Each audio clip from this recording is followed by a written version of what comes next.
Hey, hi, hello. Welcome to Diana Emerson today. We're listening to Text Me When You Get Home. This is Madison Nygard.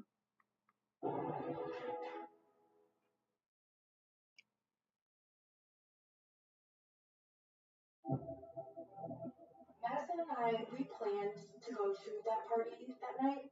I wasn't able to get her a ride home. She told me that she had lived right up the road. I'll be fine. I'll text you once I'm there. I seen the sheriff's car in my driveway and instantly my heart sank. And they just basically told me that there was a girl abducted and I was a suspect. Tried to reach out to Madison and I didn't get any answers from her. I was like, oh my god, it's Maddie gone. Was it her? I was scared. Investigators found a van that Vesta described as an abduction rape van. I was just thinking, why? Who? What? Probably the most terrifying 5 minutes of her life. I want my mom, my mom, my mom. It's heartbreaking that you weren't there for your kid.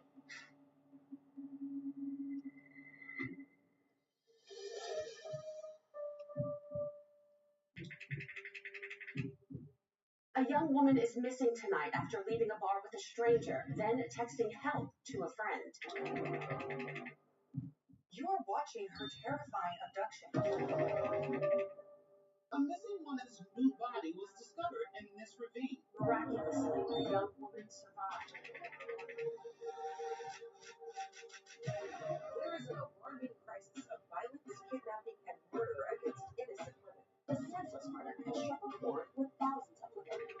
This has sparked a global movement online of women sharing their own fears.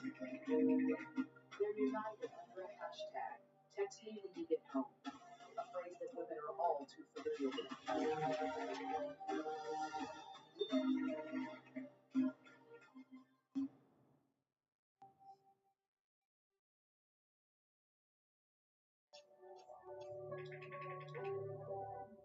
In April of 2016, Madison Nygard is a genial and well-liked 16-year-old girl living in Muskegon County, Michigan. Madison was a good kid. She was very outgoing. She did a lot of sports. She danced. She did tap and ballet, hip hop, softball, basketball. She was the only child. We were very close. We did everything together. There was a lot of struggles of me being a single mom. So I had to work a lot. She was at daycare a lot. So it was pretty rough. We met in middle school, me and Madison, and it was around seventh grade. And at first it was more friend of a friend, and then it was just us being best friends. From the moment me and Madison met, we were inseparable. We like to do the same things, like not be bored in the house, go outside, and just like enjoy ourselves.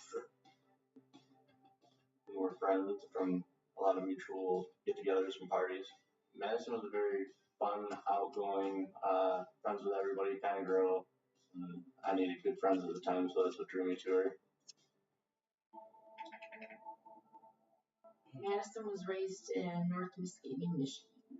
It was a very safe, comfortable place. You could go anywhere, walk down the street, no one would bother you or anything like that. I mean, it's where I grew up. Muskegon County is in the western part of the state of Michigan. The community that we were in was really rural, lots of farmhouses and stuff like that. It's a sort of a microcosm of the state of Michigan. We have our urban areas, we have suburban areas, and we have rural areas. And, for the most part, it's a very safe and fun place to certainly live, work, and play. Madison has a large group of friends with whom she likes to hang out. Madison was a typical teen. She just wanted to be with her friends at that time. It's pretty normal. Me and Madison would often have friends pick us up, and we would just drive around, go by the lake, go to like different areas that we thought would be cool. Anything to get out of the house. Madison did have a cell phone. She was very attached to it. However, I would not pay her a monthly bill, so she just could only use her phone when she had Wi-Fi.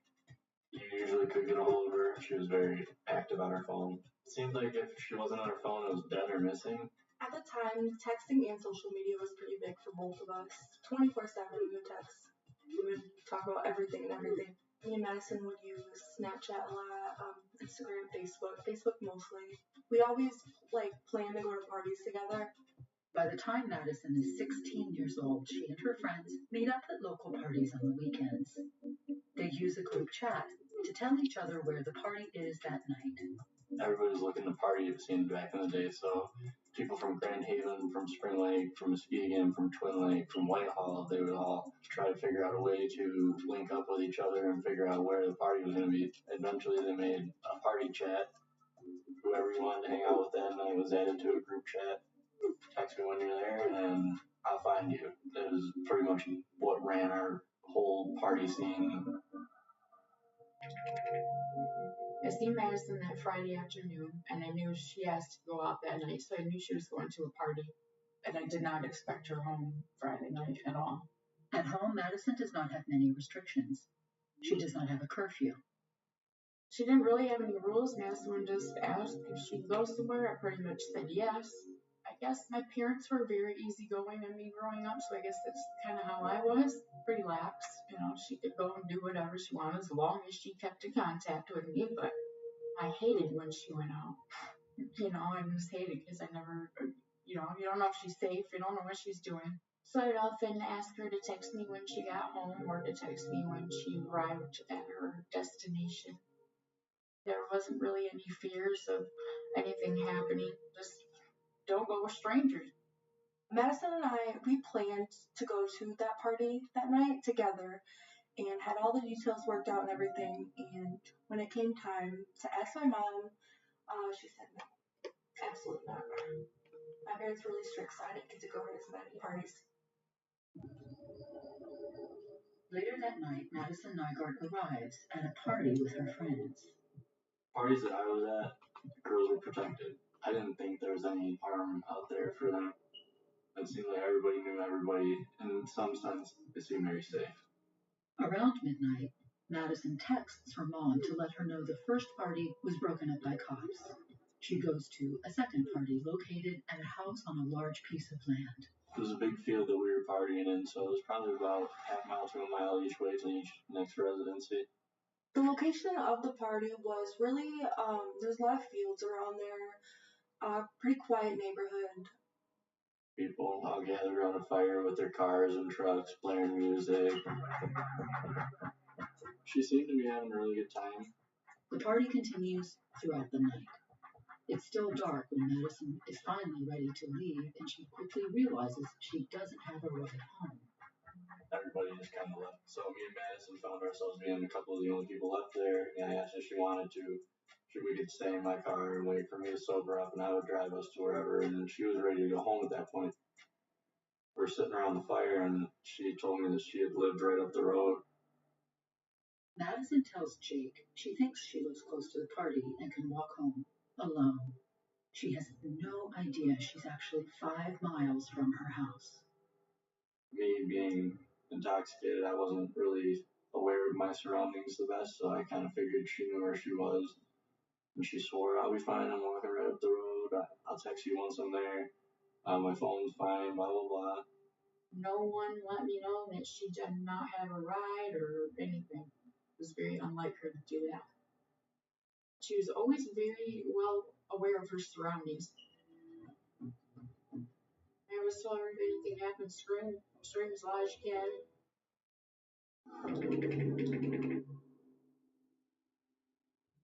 16-year-old Madison Nygard left an overnight party thinking she was close enough to walk home.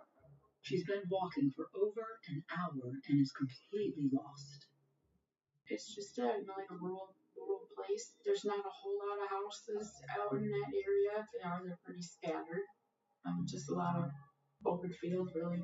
The only person who knows Madison has left the party is her friend, Jake, who stayed behind to sober up. I don't know who she actually came to the party with. I don't know where her friends were that night. I asked if she wanted to. We could stay in my car and wait for me to sober up, and I would drive us to wherever. But then my friend had locked himself into my vehicle, so I wasn't able to give her a ride home. And she swore, I'll be fine, I'm walking right up the road, I'll text you once I'm there. Went into the house and just passed out on the couch. Madison has her cell phone with her, but it isn't working. She didn't have service on her phone, and she can only use it when she had Wi-Fi. I would never advise her to walk home. Since I didn't end up going to the party with Madison, I did not stay in contact with her that night because her phone didn't have Wi-Fi and it wasn't active. That morning, Madison isn't home when her mom wakes up. She just normally would come home the next day, so if something happened where she wasn't home, where, she was supposed to be, then I would obviously call her or message her. Although Madison has stayed out overnight before, her mom can't help but think about what happened in their town 3 years earlier. Risky 911, where's your emergency? I don't know if it's emergency. I just got to work on my next time. They wouldn't allow me to pump gas, so I had to walk inside. There's nobody. There's a car there. There's another car out front. But there's very specific where there's nobody here. One night in April of 2013, a customer had actually walked in the store, saw that there was nobody there, no clerks, no nothing, nothing looked disturbed, and called 911, phoned it in. Yeah, you're supposed to be there, but I don't see anybody, huh? I was concerned that nobody heard it. Why? Jessica Herringa went to work on a normal shift for her. She was in the process of closing that store up when she went missing. Jessica's last customer was at 10:54 p.m. The 911 caller discovers the abandoned store at 11:07 p.m. When police arrive, they find her cigarettes and lighter next to the cash register. No money or any of her belongings are taken from the store. Jessica's purse was still there, her coat was still there, her car was still there. Everything looked as though it should have looked. Investigators showed up and really didn't see anything other than just outside the service store, a pool of blood and some what looked like watch batteries and a small little cover, like a battery cover. And that was it. That search and rescue effort went on for months, involving national media, state police, federal investigators. A task force was formed. Very uncommon around here, and it did shake the community. I went to school with a girl who knew Jessica Herringa personally, and this is when all the posters were going up and everything, and everybody was first starting to look for her. That is when I became aware of it. You just don't hear about that kind of stuff around here. It doesn't happen a lot. Yeah, it's usually a safe, quiet area.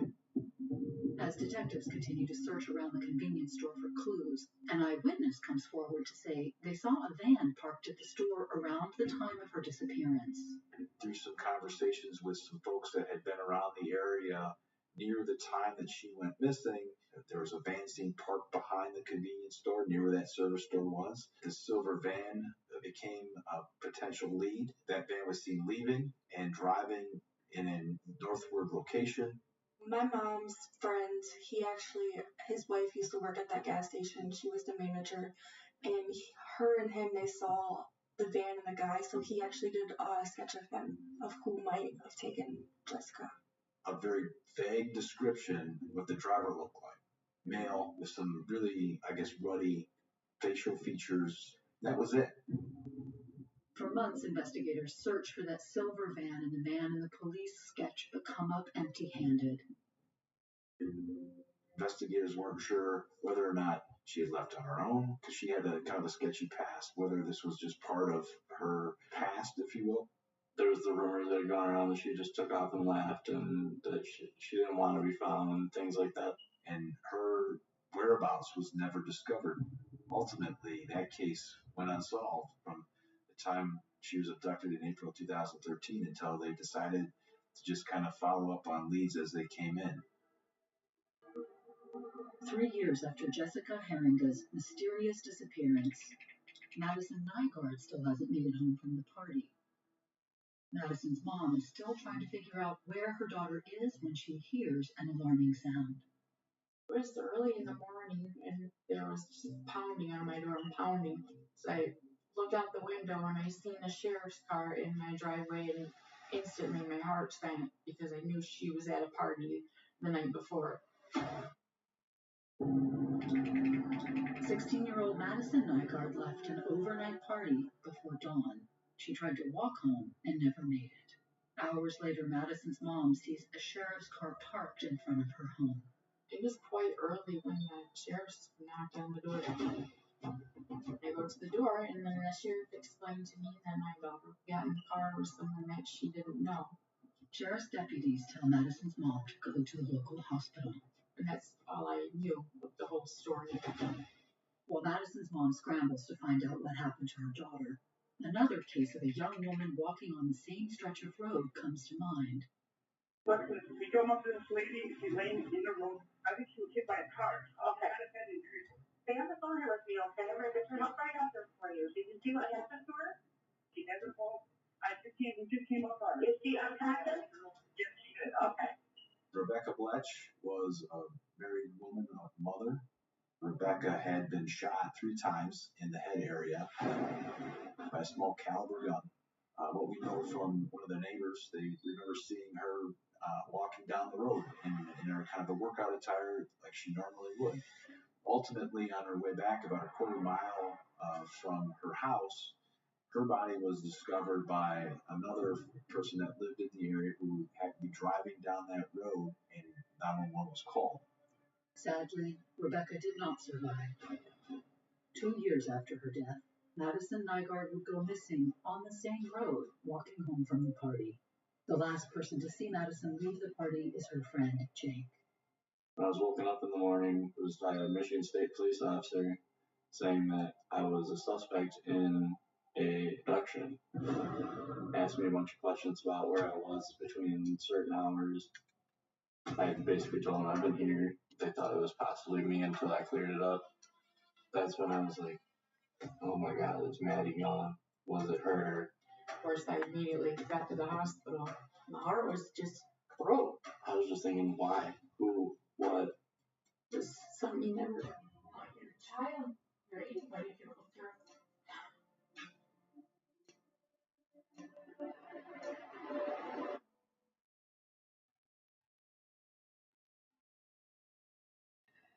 I'm Madison Nygard, and I escaped my abductor. I was supposed to go out with my friend Alyssa, and I ended up going out with my other friend, and we went to this one party out in the woods. The cops had came. We got an address to a house party, and we had went there. We partied all night until the sunrise came. Jake was supposed to bring me home from that party. When it's time for me to go home, his other friend had locked himself in the car with the keys. We did try to wake up his friend in the car, and he just was not waking up. At this point, I just wanted to get home, and I figured I didn't think I was that far from my house, so I thought if I just started walking, I'd be able to figure it out. Where we were partying at, it was kind of isolated. There wasn't really people around, wasn't many houses around. I felt I was close to home, but I didn't know 100%. You could probably walk for miles without seeing anybody. All the roads looked the same, and I realized I didn't really know which way to go or how to get home. At the time, my cell phone was not active. I had no way to contact anybody. At that point, I felt like I was walking for hours. I just wanted to get home, feeling lost, helpless, crying. I just kept walking. As I'm walking down the road, a van had approached me. There was definitely a moment of relief. He had asked me if I wanted a lift, and I had told him no, and I asked him if I could just use his phone to call my mother. The driver tells Madison he has a cell phone and she's welcome to use it. I was very excited when he had told me I could use his phone. Like, I'm finally going to be able to get home now. He had told me to just hop in and I could use his phone. I didn't really feel threatened by him at all. I don't think I was really even thinking much into it. I was hopeless and desperate to get home, and I had felt like he wasn't going to put me in any harm. So I figured just to get in the van. And as soon as I got into his van, he had rolled up his windows and locked the doors. At that point, I kind of knew something was off. I didn't want to seem rude, so I'd ask him nicely. And I told him, I said, I don't mean to be rude, and just please roll the windows back down. and he didn't say anything. And then I had asked him as he was turning on to a road to use his cell phone. And at that point, he had told me that his cell phone was dead. I told him, let me out of this van. And at that point, he's just staring at me and not saying completely anything to me. I did not have a curfew. Nobody knew where I was, what I was doing. No one was expecting me. I just felt hopeless. At this point, I know I'm in danger. My nerves were all over the place. And I knew, obviously, this guy did not have good intentions with me. I keep telling him, like, let me out, and let me out. He had reached under his seat and pulled out a gun. I noticed that there was an orange tip on it, so I thought maybe it wasn't a real gun, but I definitely wasn't going to take my chances. If it was, it wasn't. At that point, I knew I had to get out of his van one way or another. I unlocked the door, and I just jumped out. I knew I didn't have a second to spare, so fight or flight kicked in, and I just took off. I had looked behind me to see if he was still there, and he was standing right behind his van with his gun aimed at me.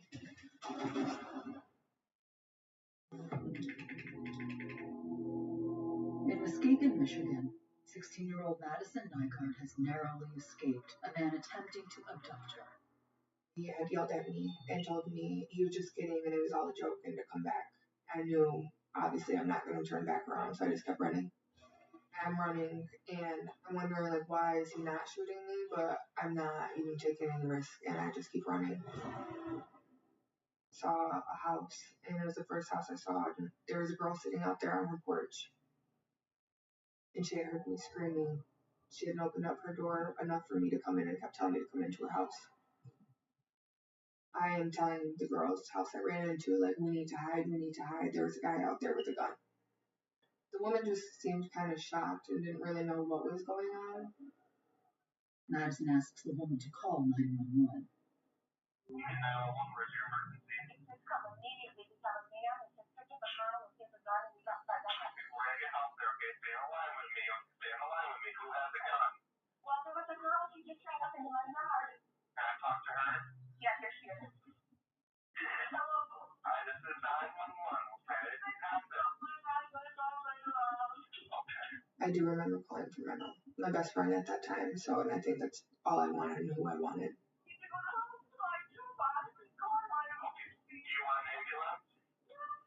Madison hides in the house until an ambulance arrives and takes her to the hospital. The driver and his van are nowhere to be found. And the sheriff explained to me that my daughter was at the hospital right now, so of course I immediately got dressed and headed to the hospital. And as soon as I walked in there, she just looked at me and cried. And said, I'm so happy to see you, Mom. It was terrible.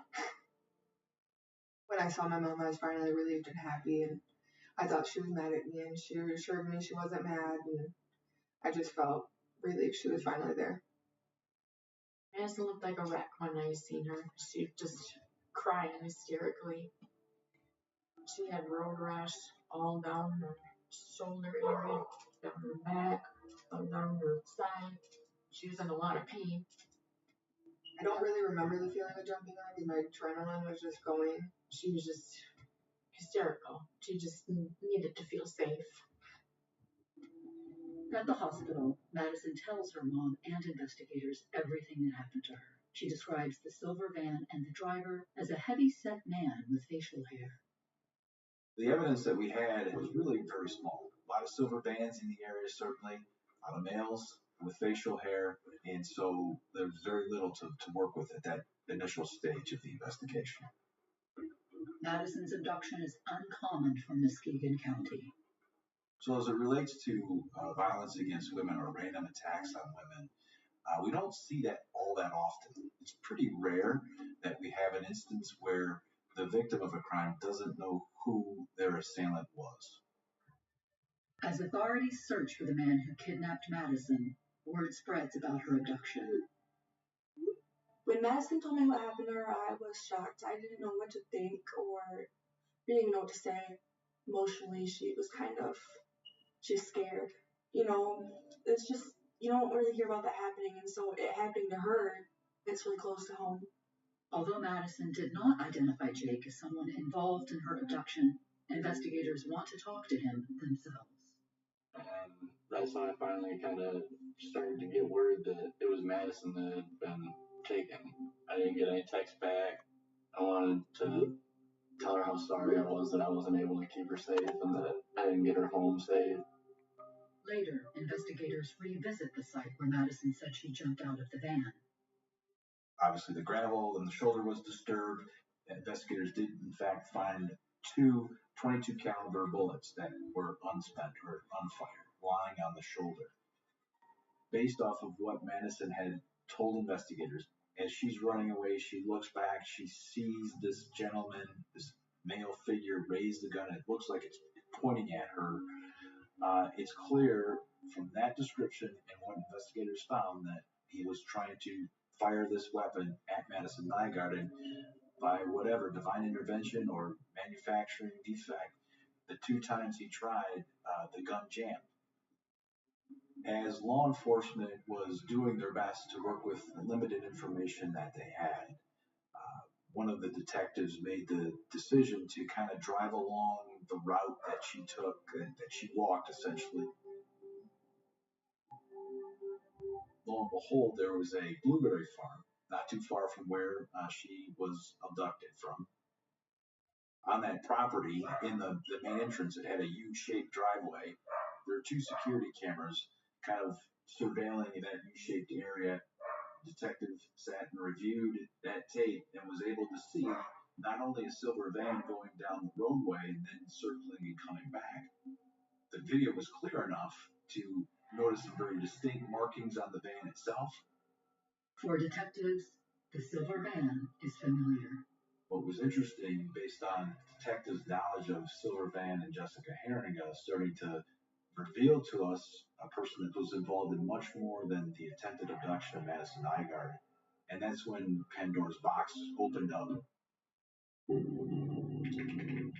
10 days after a man abducted Madison Nygard, authorities are investigating her case. She was able to escape her kidnapper by jumping out of a moving silver van. After Madison reported the abduction, detectives are able to find surveillance video of the van. From the surveillance video, investigators were able to not only get the make and model of the particular van, they then looked at the aftermarket features that were found on this particular van. There was a satellite radio antenna that had been put on aftermarket. It wasn't something that came standard with the vehicle, but it was quite visible in this video.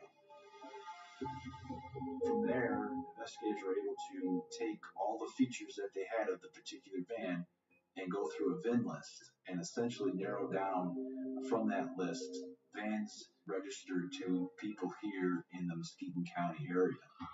So that list went from roughly 32,000 vehicles down to about 20 to 25 vehicles. While investigators begin tracking down every resident on the list, Madison recovers in the hospital. She just told me everything that happened, and we just sat in that bed at the hospital and I just held her. And she told me that when I was running and he pointed a gun at her, and she said, I turned around and looked at him and said, please don't kill me. I have a mom. It's heartbreaking that you weren't there for your kid, especially at the time she needs you the most. You weren't there. At the hospital, it was hard for me to sleep. I had anxiety all the time. Terrified this guy was going to end up finding me again. Knowing that the guy was still out there and nobody knows who this man is, and it was really scary. I was definitely not going through the best time. Over 2 weeks after Madison's abduction, investigators track down every person in the area who owns a silver van. One man, Jeffrey Willis, stands out. He worked for a local manufacturer. His van was in the parking lot, and investigators were able to kind of look inside the vehicle through the window and see from the inside certain things that Madison had described to investigators that were unusual or that were something that would separate this van from other vans. Based upon all that, investigators put together what we call a photo lineup. I recognized him and I'm not sure that was him. She immediately picked out Jeff Willis as the guy who had tried to abduct her. It was absolutely quite nerve-wracking to see his face. We had no idea who he was. Never met him in my life. Investigators bring Jeffrey Willis down to the station for questioning. In his interview, he recalls seeing this girl, talking to this girl. Just sit down, please. Please sit down. Okay? But I'll try to tell you, all right? Let's go. We're not here having a fishing match with you. I got a couple more things to say, and I want you to hear me out, all right? He then decided to not talk anymore and ultimately shut investigators down. I would like to, someone take me to my man. I want to go home.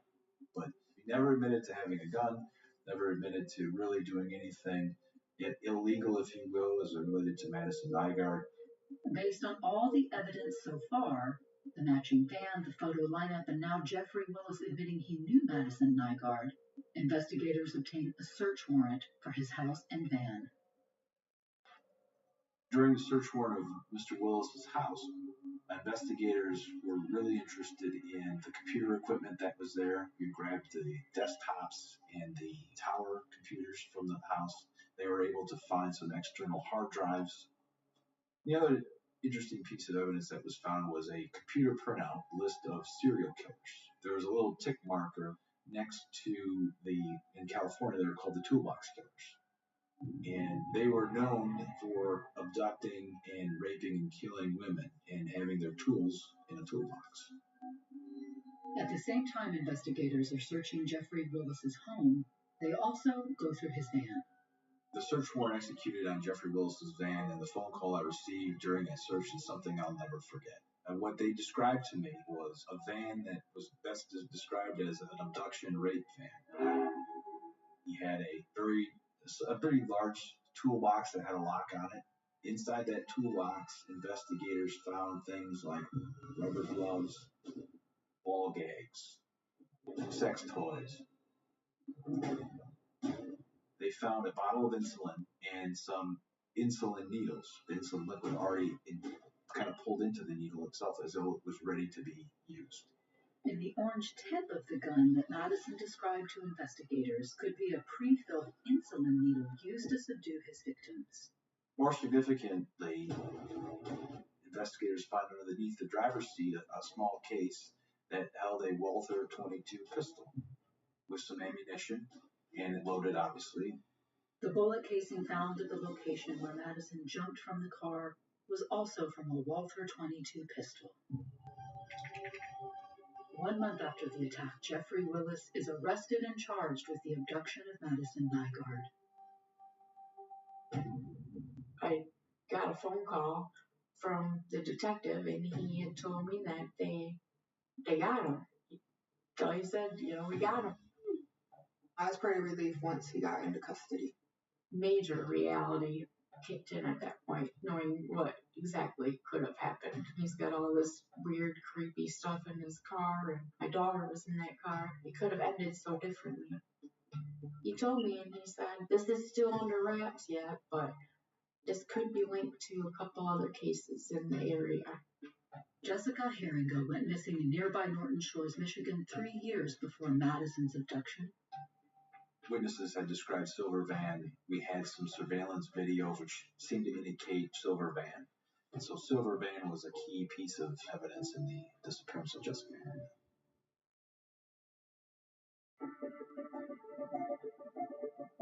In Muskegon County, Michigan, Jeffrey Willis has been arrested for the abduction of Madison Nygard. Authorities also believe he is responsible for the 2013 disappearance of Jessica Herringa and may be linked to the 2014 death of Rebecca Bletch.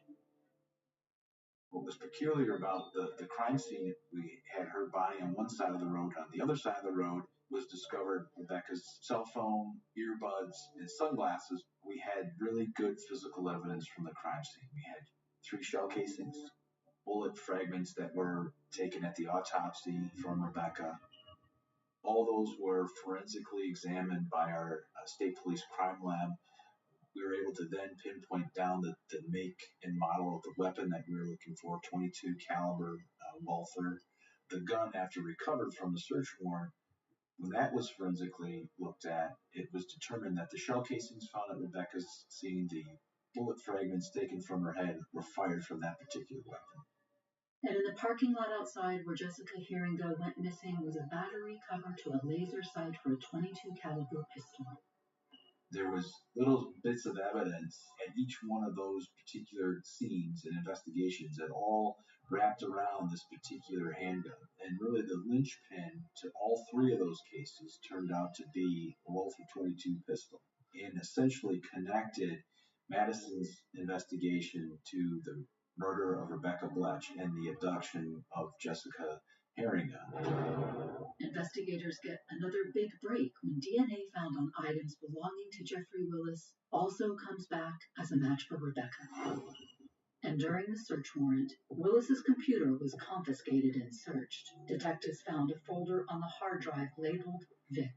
It contained links to information about Jessica and Rebecca. It was clear that we had stumbled upon a person who made it his job to kill women, and certainly had proven, at least on 2 occasions, where he had been successful at it. In the 2014 shooting death of Rebecca Bletch and 2013 abduction of Jessica Herringa, it was at that point in time that we knew that we had a serial killer on our hands. Those 2 women did not know each other. They didn't hang in social circles together. They didn't have mutual friends together. There was no connection other than they were female in isolated areas. For Madison, escaping a serial killer weighs heavily on her mind. I think at that point reality did set in, like, that could have been me. Where he had shot Rebecca Bletch was in the same general area where I was. So he obviously surveyed or prowled that area. I was just at the wrong place at the wrong time. He was very fixated on finding these young females in positions where they were obviously not in groups, the convenience store which was isolated, and the roadway which was isolated, and gave him the opportunity to pull off his particular scheme of how he would abduct them. I think that's when I got really angry in general. Made me think of what he would have done with my friend. I did struggle with my own thoughts about losing my daughter. And what if she didn't get out? What if? There's quite a few what ifs from that day. In October of 2017, Jeffrey Willis goes on trial for the murder of Rebecca Bletch. Mr. Willis thought he was smarter than everybody in the room. He had some phone records that seemed to suggest that he was on the phone at his house at the time that Rebecca was killed. And what we did was we ran deputy cars in the only directions that you can go from that location back to Mr. Willis's house, and timed it. That not only did he have the time to kill Rebecca, but he had all the time in the world to go from that location to his house and still make that phone call to try to create this false sense of alibi. The trial process was hard. I didn't want to testify. It wasn't ideal to look at somebody who tried to murder me and testify against them. I didn't really look at him until I had to look at him to point him out in the courtroom. And is the person that did all this to you on that day, April 16, 2016, is that person in the courtroom? Yes. Would you point him out and describe him, please? Right there with the suit and glasses. He was being pretty arrogant. His false sense of security and his own arrogance, I think, were probably some of his downfalls during this case. The victim's family is all there. They're prepared to make their statements to the court. And so as he's leaving the courtroom and walking out the door to the victim's family, who was sitting behind me in the gallery, he blew a kiss.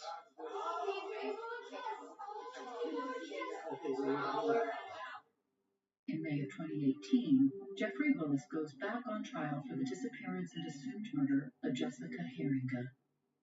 He is found guilty of murdering both women and receives 2 consecutive life sentences without parole. We don't have the death penalty here in the state of Michigan, and ultimately he got the highest sentence. He'll never see the light of day. He'll be behind bars until he's dead. I definitely think he got the sentencing he deserves. It was a good feeling knowing he was going to get locked up for good. Madison's case never goes to court. The abduction charge does not carry the same penalty, and so ultimately anything that he would have received would have been eaten up in the 2 life without parole sentences. I was also disappointed that her case was not heard. She never got her victim impact statement. She never got to say anything to him. Nothing. After her brave testimony that helped lock Jeffrey Willis away for life, Madison concentrates on putting her life back together. My outlook on life has changed. I think I appreciate life more than what I did when I was younger. Before all of this, I had absolutely no care in the world, never been scared of things. I do have anxiety now, and I never ever had that before. And I knew life was precious, but you just don't know how precious until you're faced with something like that. And then you just want to hold your kid near and dear forever. What happened to Madison changes the way her friends think about their group texts. New group chats had popped up that you had to be invite only to. Group chats were a lot more filtered and cleaned of people who wouldn't answer, people who had never been actually heard of or met at these parties. I'm sober now because I want to be able to help somebody if they ever need out of a situation like that. I'm definitely in a better place than what I was when I was 16. Although I do still have struggles, obviously, I think it has definitely made me stronger, and I have definitely learned how to cope with things. I'm looking forward to just putting this behind me and moving forward in my life.